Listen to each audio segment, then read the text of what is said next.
sejahtera untuk kita semua. Alhamdulillah pada malam hari ini Bapak Ibu masih tetap semangat untuk kita sharing dan diskusi terkait dengan apa yang terkait dengan tema yang disampaikan tadi sama moderator. Terima kasih. Pada kesempatan ini kita akan berdiskusi mengenai prosedur dan biaya balik nama rumah ya. Di sini saya agak berlebar sedikit dengan kasih nama balik nama hak atas tanah gitu ya, supaya lebih umum. Nah, seperti yang disampaikan sama panitia bahwa peserta pada malam hari ini merupakan rata-rata merupakan komunitas dari Bamikos yang pesertanya rata-rata memiliki kosan gitu ya. Tentu penting acara semacam ini supaya Bapak Ibu ketika mengelola suatu usaha dapat mengetahui apa saja baik prosedur maupun biaya yang perlu diketahui untuk dilaksanakan. Sebelumnya izin memperkenalkan diri Bapak Ibu.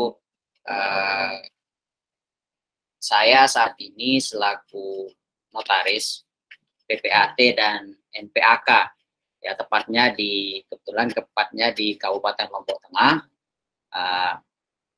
dan dalam kesempatan ini ingin menyampaikan atau ingin berdiskusi sesuai dengan tema yang kami sebutkan tadi.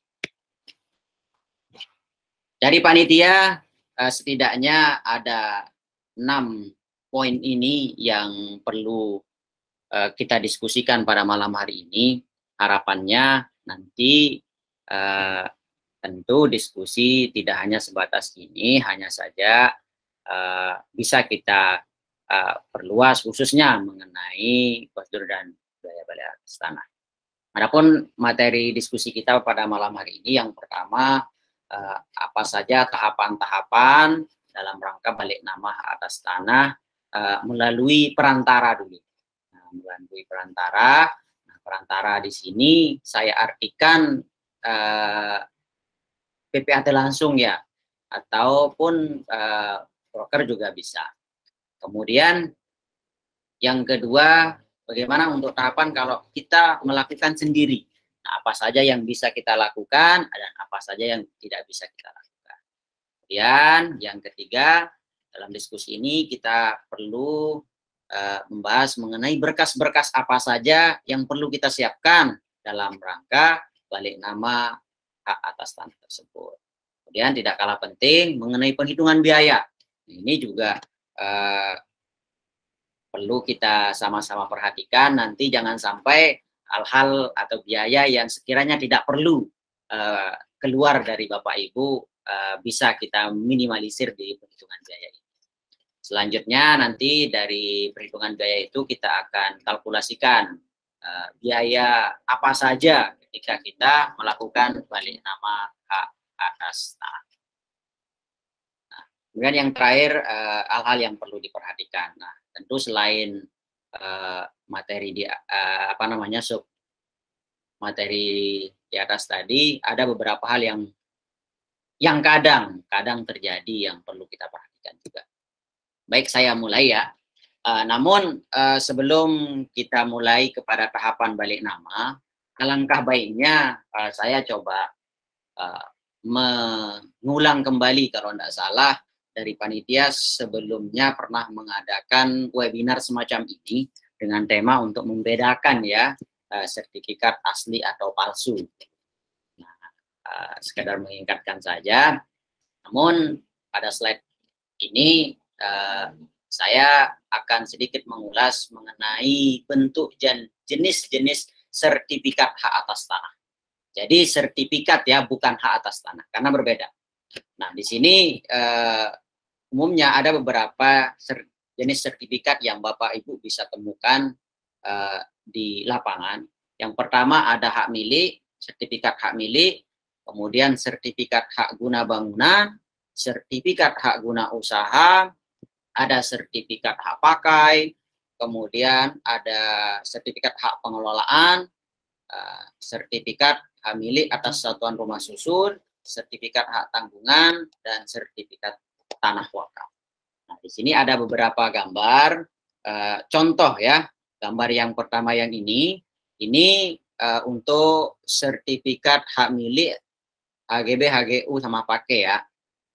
Nah, ini hak pengelolaan. Jadi di sini ada warnanya hijau. Hijau semacam ini, kenapa perlu saya sampaikan ini terlebih dahulu? Supaya kita satu persepsi dulu. Jangan sampai nanti ketika balik nama rumah, karena tidak selamanya rumah yang Bapak Ibu sertifikat yang Bapak Ibu punya tidak semuanya bersifat hak milik, bisa juga hak guna bangunan. Jadi di sini biasanya di sini tertulis hak milik atau hak guna bangunan. Kalau hak guna usaha untuk milik kos kayaknya nggak ada ya, karena hak guna usaha itu peruntukannya untuk pertanian dan perkebunan. Nah, kemudian hak pakai juga sepertinya tidak, karena biasanya hak pakai ini diperuntukkan untuk tanah-tanah pemerintah ya, tanah-tanah pemerintah. Sedangkan untuk hak pengelolaan ini biasanya dimiliki atau dikuasai oleh BUMN atau perusahaan-perusahaan besar biasanya. Jadinya biasanya yang sering Bapak Ibu temukan hak milik dan hak bangunan pada gambar yang ini.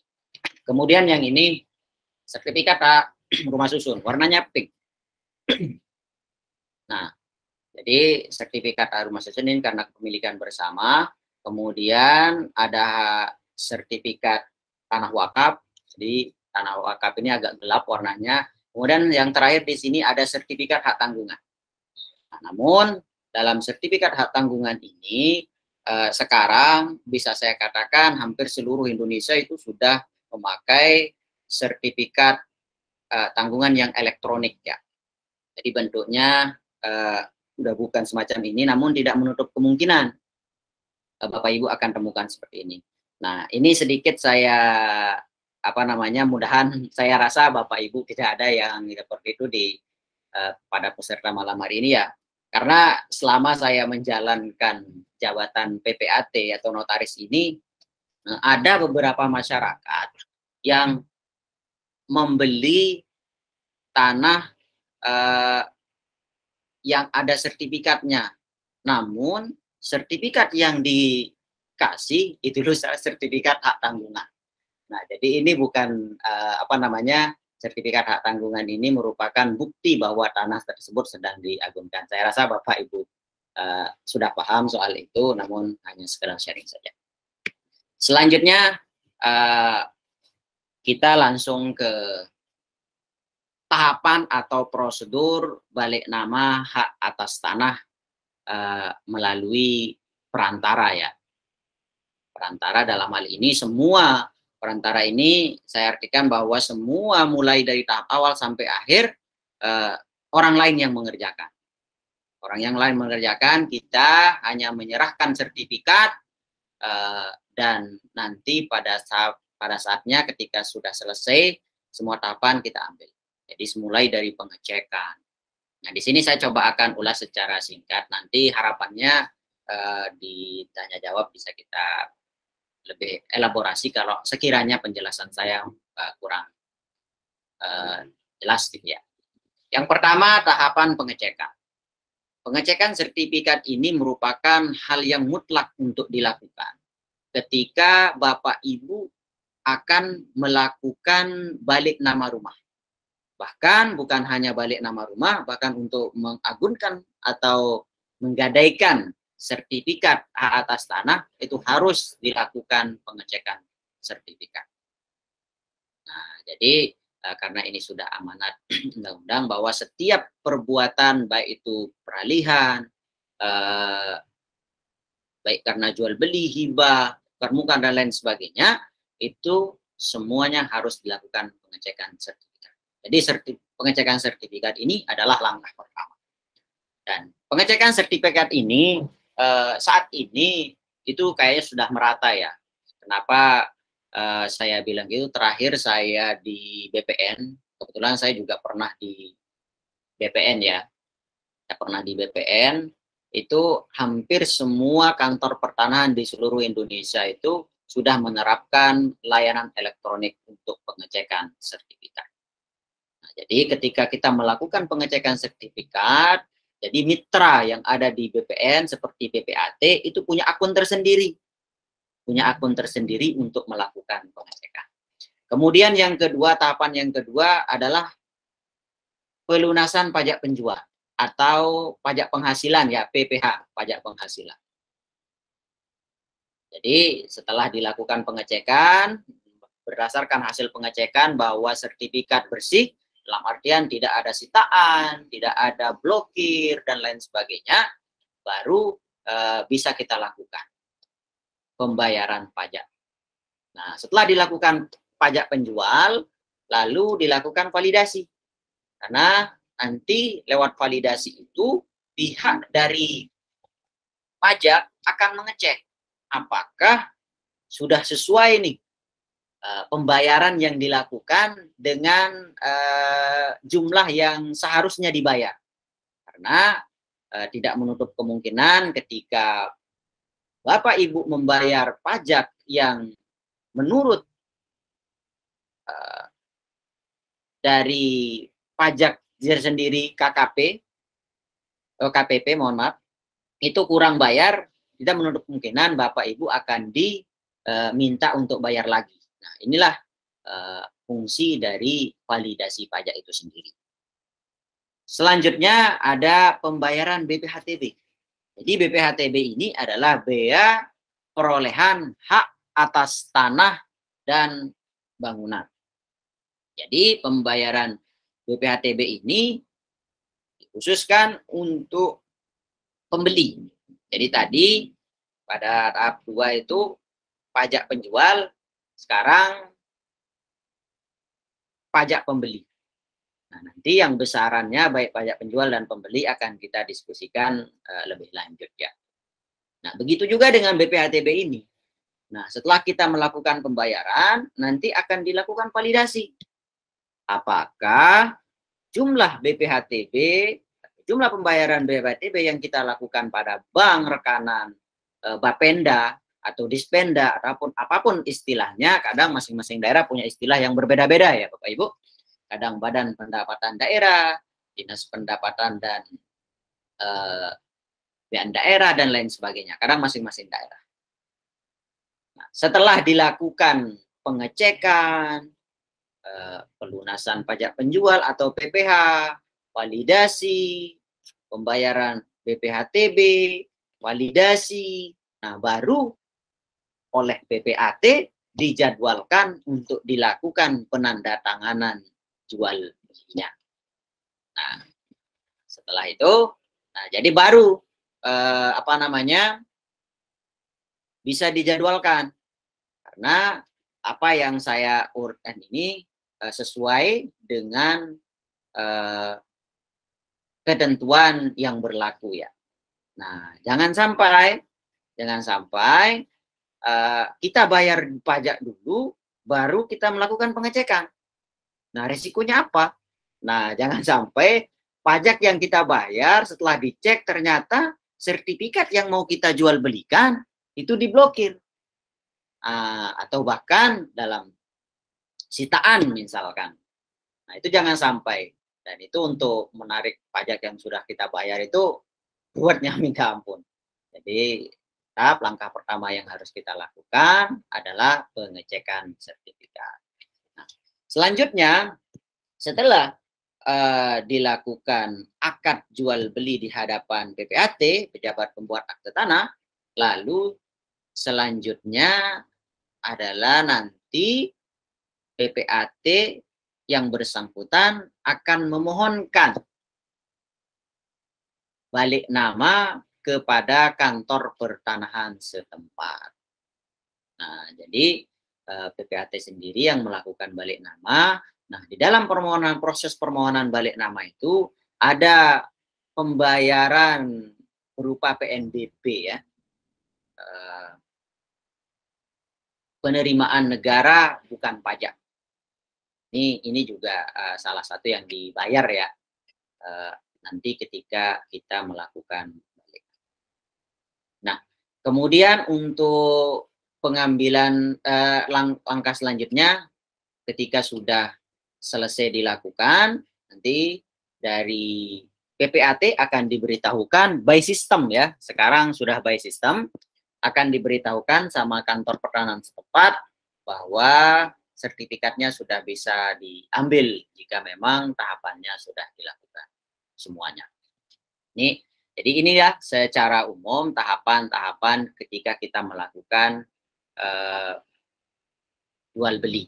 Bahkan bukan hanya jual beli ya Bapak Ibu ya, kita bisa juga hibah sama seperti ini, kemudian muka dan lain sebagainya, sama seperti ini, hanya saja nanti yang membedakan di soal penghitungan pajaknya saja.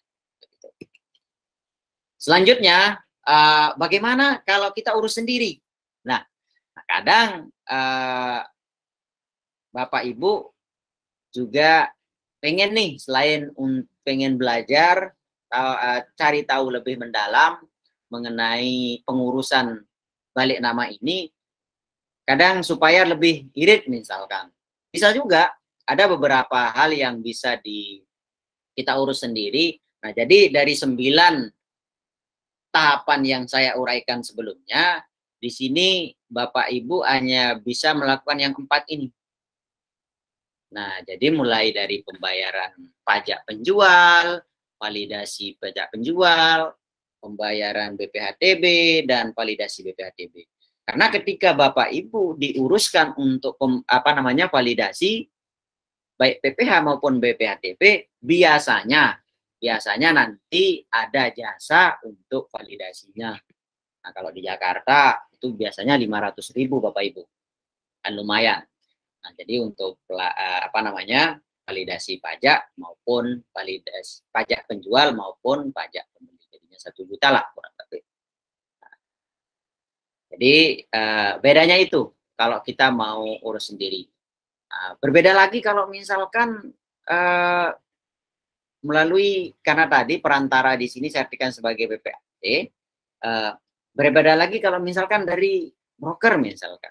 Kalau dari broker beda lagi Bapak Ibu. Nah, jadi dari jasanya notaris tadi ini yang dikerjakan oleh PPAT, mohon maaf. Nah, nanti kalau dari brokernya sendiri, kalau tahapannya sama saja ya seperti ini, hanya saja yang lebihnya itu paling uang jasa dari brokernya itu sendiri ya.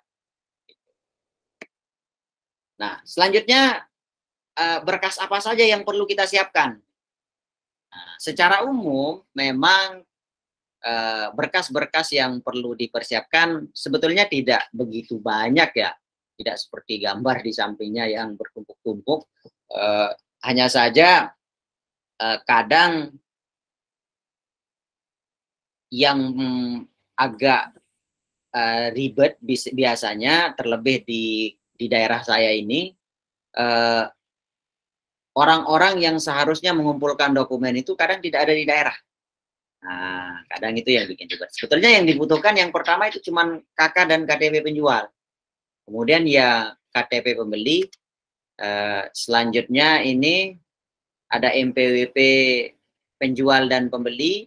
Kemudian buku nikah penjual. Nah, kenapa harus buku nikah penjual saja? Kenapa kita tidak buku nikah pembeli?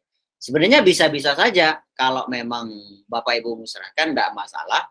Hanya saja apa pentingnya buku nikah ini?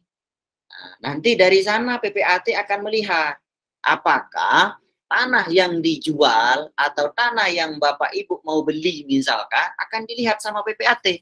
Apakah tanah tersebut merupakan harta bersama atau gonogini atau tidak? Nah, jadi akan dilihat di sana. Nah, jadi tahun berapa dia nikah dan tahun berapa perolehan atas tanah tersebut. Nah, akan kelihatan di situ Bapak Ibu. Nah, jadi kalau misalkan perolehan tanahnya sebelum pernikahan, itu yang artinya bukan termasuk harta gonogini, tentu buku nikah ini tidak dipersyaratkan. Hanya saja nanti biasanya ketika Bapak Ibu tidak menyerahkan buku nikah dan mengaku bahwa perolehan tanah tersebut dibeli atau diperoleh sebelum masa pernikahan, biasanya akan dibuatkan surat pernyataan tambahan ya, selain dari buku nikah tersebut. Selanjutnya yang menjadi syarat mutlak tentu sertifikat hak atas tanah yang asli ya, sertifikat hak atas tanah. Nah, aslinya nanti harus mulai dari tahap awal tadi, mulai dari pengecekan tadi, scanan asli sertifikat semuanya dari dari cover sampai cover belakang itu akan di-scan oleh PPAT nanti ketika melakukan pengecekan. Selanjutnya BPJS Kesehatan. Nah, ini yang sempat ramai ya beberapa terakhir terkait dengan syarat tambahan berupa BPJS Kesehatan. Ini sebetulnya waktu itu saya juga sempat berdiskusi banyak dengan teman-teman yang di Kementerian ATR BPN bahwa apa sebetulnya urgensi dari BPJS Kesehatan ini masalah pertanahan. Nah, ini sebetulnya ya kolaborasi saja dari antar lembaga di instansi pemerintah dengan Kementerian Kesehatan dan BPJS supaya masyarakat khususnya pembeli ya, saat ini pembeli saja yang diwajibkan. Kalau penjual tidak bisa. Nah, nanti dibuktikannya kapan? Jadi walaupun saat ini misalkan Bapak Ibu mau beli rumah tapi belum punya BPJS, bisa Bapak lakukan. Hanya saja nanti ketika sertifikatnya sudah selesai, oleh kantor pertanahan tidak dapat diberikan kalau BPJS-nya belum ada. Dan ini BPJS kesehatannya harus aktif. Nah, selain itu, berkas yang perlu dipersiapkan yaitu surat kuasa apabila dikuasakan. Nah, jadi umumnya untuk pengecekan ini karena sekarang sudah elektronik, jadi yang ngecekan itu rata-rata PPAT sendiri. Kemudian ada beberapa pernyataan-pernyataan yang perlu ditandatangani, namun ini semua nanti disiapkan oleh PPAT atau notaris. Jadi Bapak Ibu tidak perlu memikirkan ini. Nanti biasanya ada beberapa perangkat istilahnya yang perlu Bapak Ibu tanda tangani. Jangan heran. Jadi pernyataan-pernyataan ini banyak nanti, baik perolehan hartanya dari mana, terus pernyataan tidak sengketa dan lain sebagainya. Jadi karena ini tugas PPAT, jadi saya tidak perlu elaborasikan secara lebih lanjut. Nah, selanjutnya berkas akte notaris dan SK Kemenkumham.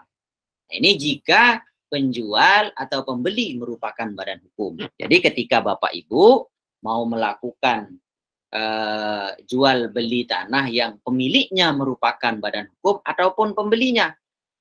Nah, baik pemilik ketika Bapak Ibu sudah punya PT misalkan mau mengatasnamakan tanah yang Bapak Ibu beli langsung atas nama PT, tentu nanti akan dimintakan akta notaris mulai dari akta pendirian pertama kali sampai dengan yang terakhir berikut dengan SK Kementerian Hukum dan HAM.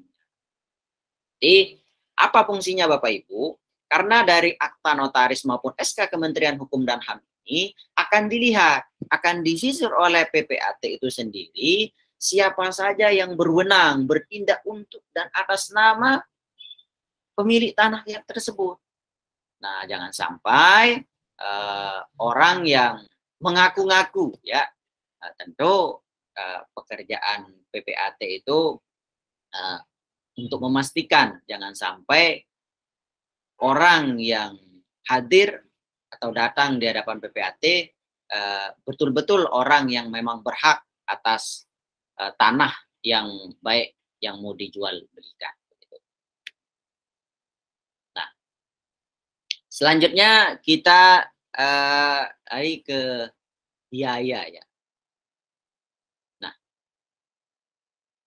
secara umum terdapat 3 komponen yang harus dikeluarkan dalam peralihan hak atas tanah ini.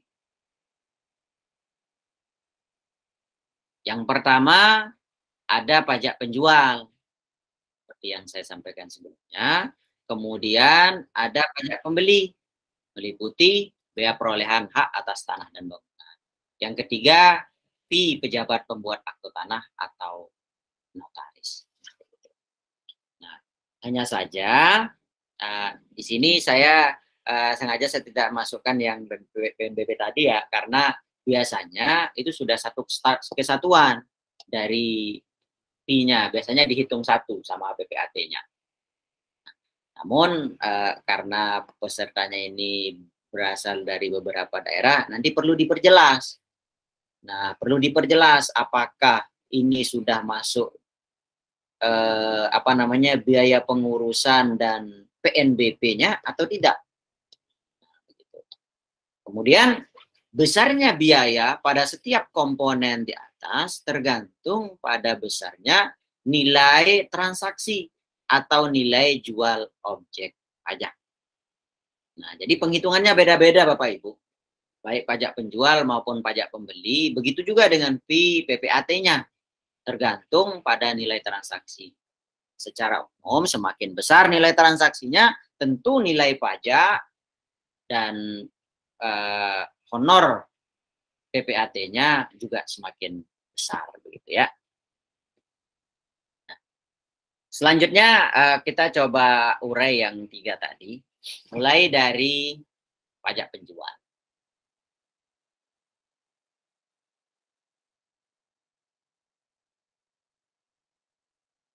PPH atau pajak penghasilan ini merupakan pajak dari penjualan tanah yang wajib dibayarkan oleh penjual tanah. Nah, pajak penjualan tanah harus dibayarkan oleh penjual sebelum mendapatkan akte jual beli.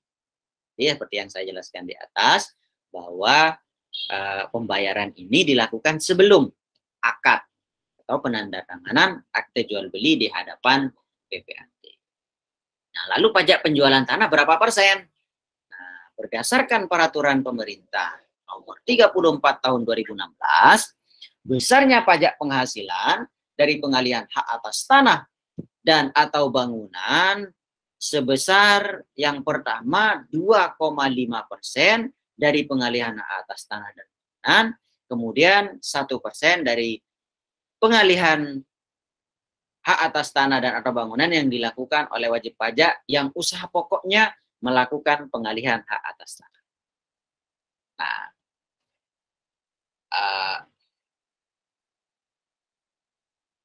mengapa ada 2,5% dan 1%? Nah, yang 1% ini diperuntukkan untuk biasanya diperuntukkan untuk developer. Nah, developer ini dia punya pajak 1% karena memiliki usaha pokok, yaitu pengalihan, jual beli tanah dan bangunan. Jadi pajaknya 1%. Nah, secara umum untuk jual beli rumah atau tanah dan bangunan itu pajaknya 2,5%. 2,5%. Ya. Selanjutnya pajak pembeli. Nah, yang pajak pembeli ini agak sedikit karena terlebih masing-masing daerah itu berbeda-beda rumusnya. Namun secara umum saya akan coba uraikan pada malam hari ini. Berbeda dengan pajak penjual tadi. Kalau itu seluruh Indonesia sama. Karena pajak penjual itu langsung ke penerimaan negara yang di pusat, Kementerian Keuangan langsung yang di Jakarta ya. Nah, kalau BPHTB ini itu larinya ke pemerintah kabupaten kota letak tanah tersebut berada. Nah, untuk secara umum tarif pajak atau rumus penghitungan tarif pajak ini rumusnya yaitu tarif pajak 5% kali dasar pengenaan pajak. Nah, dasar pengenaan pajak ini dapat berupa NOP atau NJOP dikurangi NPOP TKP. Ini ada penjelasan, NJOP itu adalah nilai jual objek pajak yang ditetapkan oleh pemerintah Nah, ini Bapak Ibu bisa lihat nilainya itu di SPPT PBB-nya. Nilai tanah Bapak Ibu yang mau dijual belikan itu Bapak Ibu bisa lihat di SPPT PBB masing-masing ya. Kemudian ada NPOP, nilai perolehan objek pajak. Nah, ini diterapkan oleh para pihak. Nah, kadang di nilai NJOP tanah atau rumah di SPPT PBB-nya misalkan 1 miliar. Nah, 1 miliar. Nah, terus Bapak Ibu mau jual 1,5 miliar. Nah, itu namanya NPOP yang 1,5 miliar. Kemudian ada NPOP TKP, nilai perolehan pajak, nilai perolehan objek pajak tidak kena pajak. Jadi besarnya NPOP TKP di masing-masing wilayah berbeda-beda. Namun berdasarkan pasal 87 ayat 4 Undang-Undang Nomor 28 tahun 2009 ditetapkan besaran paling rendah sebesar 60 juta untuk setiap wajib pajak. Itu untuk NPOP TKP. Nah, di sini saya agak pelan ya menjabarkannya. Nah, namun dikarenakan Undang-Undang Nomor 28 tahun 2009 tersebut telah dicabut dengan Undang-Undang Nomor 1 tahun 2022 tentang hubungan keuangan antara pemerintah pusat dan pemerintah daerah, ditetapkan besaran paling rendah sebesar 80 juta. Sebagaimana di dalam pasal 46 ayat 5. Nah, akan tetapi apabila perolehan hak berasal dari waris atau hibah wasiat yang diterima oleh orang pribadi yang masih memiliki hubungan kekeluargaan sedarah dalam garis keturunan lurus 1 derajat ke bawah termasuk istri, maka NPOP TKP ditetapkan paling rendah senilai 300 juta. Nah, jadi di dalam Undang-Undang Nomor 28 2009 itu ditetapkan untuk orang pribadi, ya umumnya itu ada 60 juta ya minimal.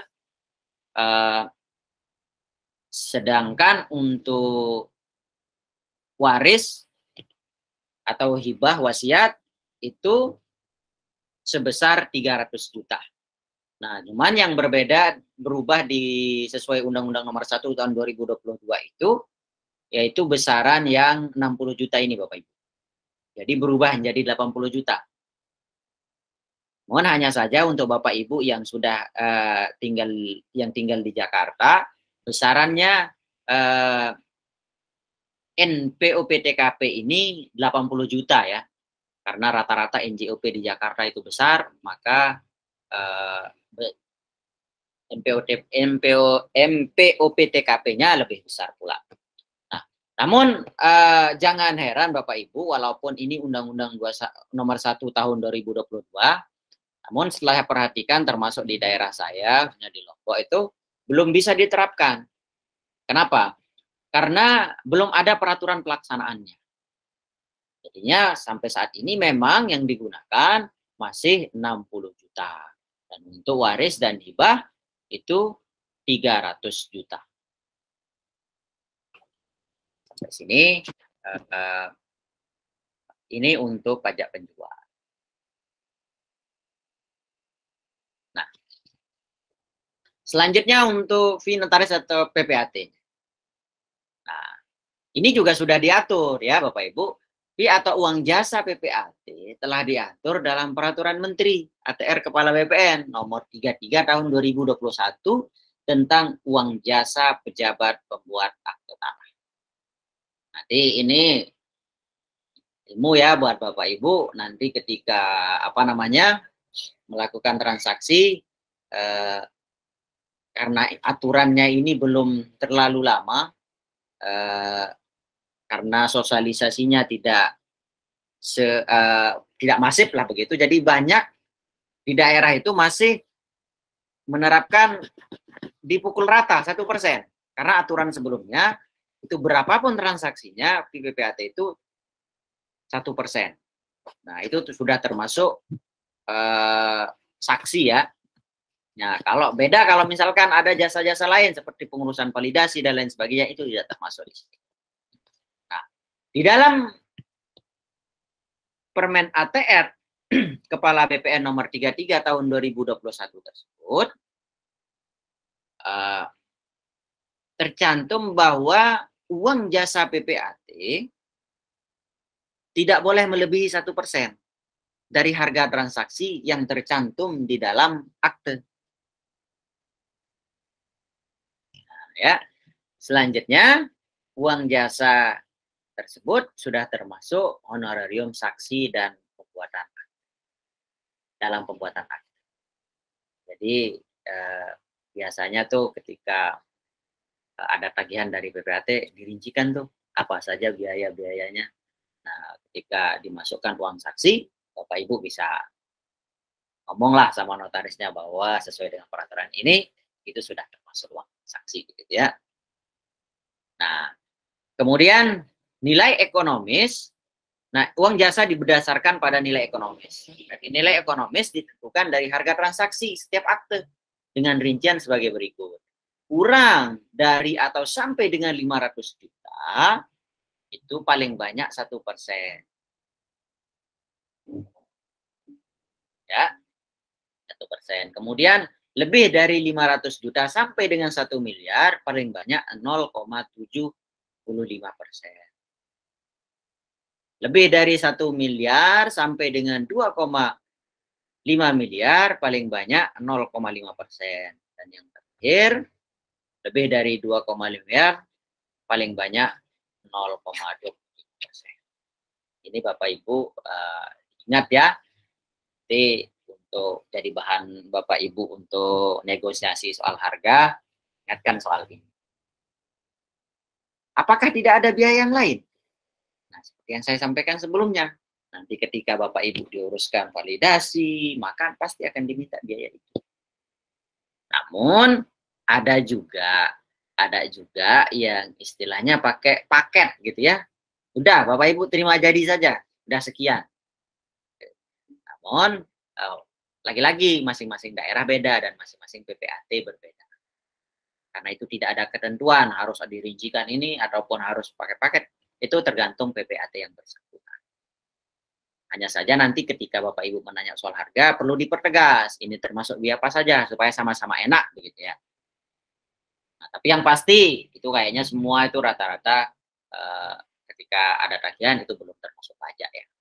Untuk pajaknya tadi seperti yang saya uraskan tadi sebelum ke PPAT, Bapak Ibu bisa menghitung sendiri tuh. Nah, hitung sendiri besaran pajaknya.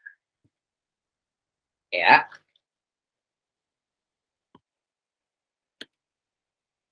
Nah, kita lanjut ke penghitungan pajak.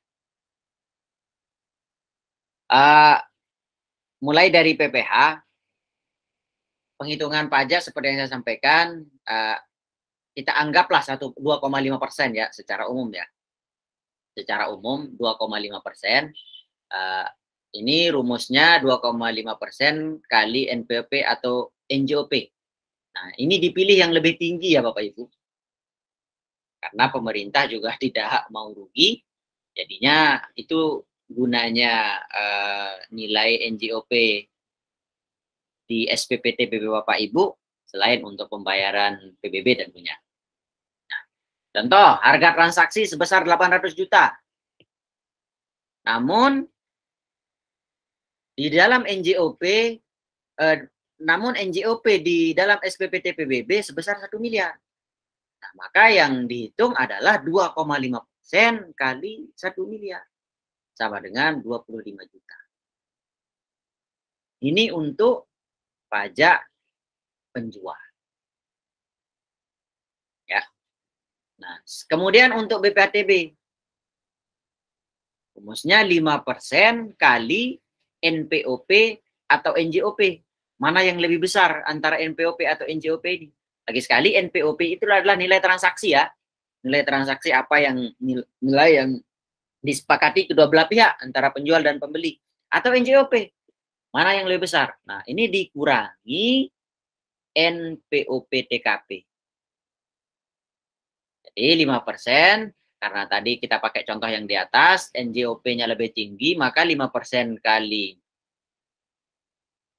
1 miliar, nah dikurangi 80 juta, berarti 5% kali 920 juta. Sama dengan 46 juta. Ini Bapak Ibu bisa hitung sendiri. Dan kalau misalkan diperoleh berdasarkan waris atau hibah, nah ini dikurangi 300 juta. Ya. Ini dikurangi 300 juta. Nah, lalu bagaimana untuk penghitungan honor PPAT atau notarisnya? Ini karena nilainya, maaf di sini agak salah ya, bukan 1%, 0,75%. Karena nilai transaksinya itu 800. Jadi acuannya 800 kalau PPAT, bukan yang ini ya. Nah, jadi 0,75 seperti peraturan Menteri ATR BPN nomor 33 tahun 2021 tadi, itu 500 juta sampai 1 miliar itu 0,75. Nah, kali 800 juta, ini nilai transaksi sama dengan 6 juta. Nah, kira-kira seperti ini penghitungannya Bapak Ibu. Mungkin mau dalam waktu dekat mungkin mau jual beli rumah di oret-oret sendiri, mulai dari sekarang kira-kira penghabisannya berapa. Nah, meliputi biaya apa saja seperti yang sudah diuraikan sebelumnya. Nah, lalu pertanyaan selanjutnya, biaya balik nama atas nama mulai BPAT dan secara mandiri bedanya apa? Yang saya sampaikan sebelumnya bahwa bedanya kita melakukan ngurus sendiri dengan diurus sama PPAT semuanya itu pada letak pembayaran dan validasi pajak penjual dan pajak. Kadang secara umum itu validasi biasanya biayanya itu 500 ribu. Tapi lagi-lagi saya katakan masing-masing daerah berbeda. Ini perlu diperjelas. Selanjutnya hal-hal yang perlu diperhatikan. Nah, yang pertama jenis hak. Jadi sedikit saya mengulas kembali terkait dengan jenis hak ini. Ada hak milik. Ini alat bukti terkuat dan terpenuh Bapak Ibu ya. Tidak punya masa expired. Nah, kemudian ada HGB, hak guna bangunan, HGU, hak guna usaha, hak pakai, kemudian HPL, hak pengelolaan. Ini yang perlu diperhatikan. Yang pertama jenis hak yang Bapak Ibu mau beli ini apa? Nah, kalau hak milik udah pasti itu terkuat dan terpenuh dan tidak punya masa berlaku. Ini kalau misalkan tanah tersebut HGB, nah ini yang perlu diperhatikan. Nah, di dalam sertifikatnya ada tulisan di situ. Nah, masa berlaku hak atas tanah tersebut sampai kapan? Tanggal berapa, bulan apa, dan tahun berapa? Nah, di situ Bapak Ibu bisa melihat ketika masa expirednya lagi sebentar misalkan, tentu Bapak Ibu bisa minta kesepakatan. Apakah minta untuk diperpanjangkan terlebih dahulu atau seperti apa? Karena untuk perpanjangan masa kepemilikan ini biayanya cukup besar Bapak Ibu. Cukup besar. Jadi harus diperhatikan masa berlakunya seperti apa. Bagaimana kalau misalkan masa berlaku HGB-nya udah mati misalkan? Nah, secara hukum tanah tersebut sebetulnya sudah menjadi milik negara Bapak Ibu. Nah, jangan sampai Bapak Ibu membeli HGB atau hak atas tanah, hak guna bangunan yang masa berlakunya sudah habis. Nah, ini harus benar-benar diperhatikan ya. Nah, kemudian hal yang perlu diperhatikan lagi mengenai apakah tanah yang Bapak Ibu ingin jual belikan tersebut merupakan lahan sawah yang dilindungi. Karena sesuai dengan SK Menteri ATR Kepala BPN nomor 1589 tahun 2021, ada beberapa provinsi yang sudah ditetapkan. Sesuai SK ini baru 8 di seluruh Indonesia. Ini tidak menutup kemungkinan, nah bisa dikatakan pastilah akan melebar gitu ya ke provinsi-provinsi yang lain. Adapun 8 provinsi tersebut kalau tidak salah, kalau di Jawa itu ada Banten, Jawa Barat, Jawa Tengah, DIY, Jawa Timur. Itu yang di Jawa. Kemudian yang di luar Jawa ada Bali, NTB. NTB juga masuk, dan yang terakhir Sumatera Barat. Nah, di luar dari 8 provinsi yang saya sebutkan tadi, saat ini belum ada lahan sawah yang dilindungi. Bisa masih bebas lah gitu. Nah, ini perlu Bapak ketahui karena tidak mungkin izin mendirikan bangunan atau sertifikat layak fungsi bangunan Bapak Ibu akan keluar ketika tanah yang Bapak ingin bangun itu termasuk kategori lahan sawah yang dilindungi. Jadi harus benar-benar diperhatikan. Selanjutnya, hal yang perlu diperhatikan adalah izin pemindahan hak apabila di dalam sertifikat dicantumkan tanda yang menyatakan bahwa hak tersebut hanya boleh dipindah tangankan jika diizinkan instansi yang berwenang. Jadi ini biasanya untuk tanah-tanah HGB di atas HPL, Bapak Ibu, hak pengelolaan. Jadi sebelum dialihkan itu jangankan untuk dijual belikan, untuk diagunkan saja harus mendapat minimal rekomendasi dari pemegang hak HPL itu sendiri. Ini harus diperhatikan. Nah, selanjutnya ada pengecekan ZNT, zona nilai tanah. Di beberapa daerah, termasuk di Jakarta, Bapak Ibu biasanya dituntut untuk melakukan pengecekan ZNT. Nah, karena dari pengecekan ZNT ini nanti akan kelihatan zona atau tempat tanah Bapak Ibu belikan ini masuk kategori apa. Jadi nilainya ini akan diperuntukkan nanti untuk penghitungan biaya PNBP. Nah, kemudian hal yang perlu diperhatikan juga ada surat keterangan beda nama, atau biasa disebut itu PM1 ya. Ini diperlukan manakala terdapat perbedaan nama. Perbedaan nama walaupun tidak esensial, misalkan ditambah gelar haji misalkan. Jadi itu ada surat tambahannya dari kelurahan bahwa orang yang bersangkutan merupakan orang yang sama antara yang ada di nama sertifikat kemudian yang di KTP. Ya, ini sekedar saran saja buat Bapak Ibu. Ini untuk menjadi perhatian kita bersama, terlebih saat ini semuanya sudah serba online. Jadi jangankan beda huruf, beda titik saja kita tidak bisa lanjut karena by system. Nah, karena beda titik juga kita minta surat keterangan beda nama. Karena secara sistem tidak bisa lanjut. Nah, kemudian ada surat keterangan waris. Nah, tentu ini untuk diperlukan untuk tanah-tanah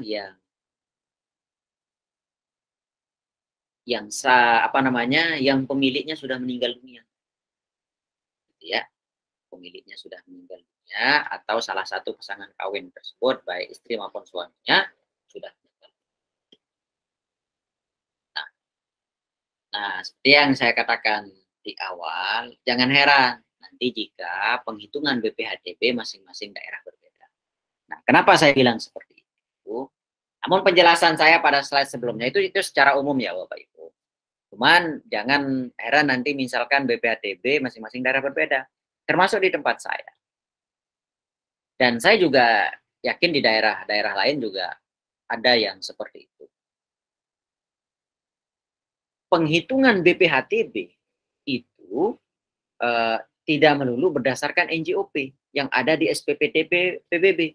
Karena SPPT PBB, nilai NJOP pada SPPT PBB Bapak Ibu, itu kadang masing-masing daerah berbeda. Kayak di sini nih, kecil banget nilai NJOP-nya. Nah, jadinya pemerintah selain mengeluarkan itu, ada biasanya keputusan bupati ataukah peraturan bupati masing-masing daerah. Di ini ada yang pakai peraturan bupati atau wali kota, ada yang menggunakan SK bupati atau wali kota. Nah, jadi di sana ditentukan, di SK tersebut ditentukan atau Perbup tersebut ditentukan nilai masing-masing daerah A, misalkan sekian. Nah, zona masing-masing wilayah itu beda-beda penentuannya. Itu penghitungannya pun beda-beda. Saya contohkan, misalkan di Lombok, itu penghitungannya, di Lombok pun tidak semua ya Bapak Ibu ya. Di Lombok itu penghitungannya nilai transaksi, harga pasar, mohon maaf, harga pasar plus NJOP dibagi 2. Mohon ini sebagai contoh saja ya, saya tidak contohkan di slide. Jadi nanti tidak melulu 5% dikali harga transaksi dikurangi MPOP TKP-nya 5% dari hasilnya itu berapa? Tidak melulu seperti itu. Jadi ini perlu Bapak Ibu perhatikan di daerah Bapak Ibu penghitungannya seperti apa. Nah khusus di DKI Jakarta, wajib pajak dapat mengajukan permohonan pengadaan 0% BPHTB sesuai dengan Peraturan Gubernur Nomor 126 Tahun 2017 tentang pengenaan 0% atas bea perolehan atas tanah dan bangunan terhadap perolehan hak pertama kali dengan nilai perolehan objek pajak sampai dengan 2 miliar rupiah. Jadi untuk Bapak Ibu yang ingin menjual atau membeli, karena ini pajak pembeli ya, ada yang ingin membeli tanah di wilayah DKI Jakarta, kalau misalkan tanah tersebut merupakan tanah Bapak Ibu pertama kali dan nilainya tidak sampai 2 miliar, maka dapat mengajukan 0% BPHTB. Ini khusus Jakarta ya. Nah, adapun syarat-syarat untuk pengenaan BPHTB ini, yang pertama hanya untuk wajib pajak orang pribadi, merupakan WNI yang berdomisili di Jakarta paling sedikit 2 tahun berturut-turut dibuktikan dengan KTP atau KK. Jadi hanya orang pribadi ya Bapak Ibu, bukan diperuntukkan untuk badan hukum. Kemudian diberikan untuk pertama kali perolehan hak karena pemindahan hak atau pemberian hak yang baru dengan NPOP sampai dengan 2.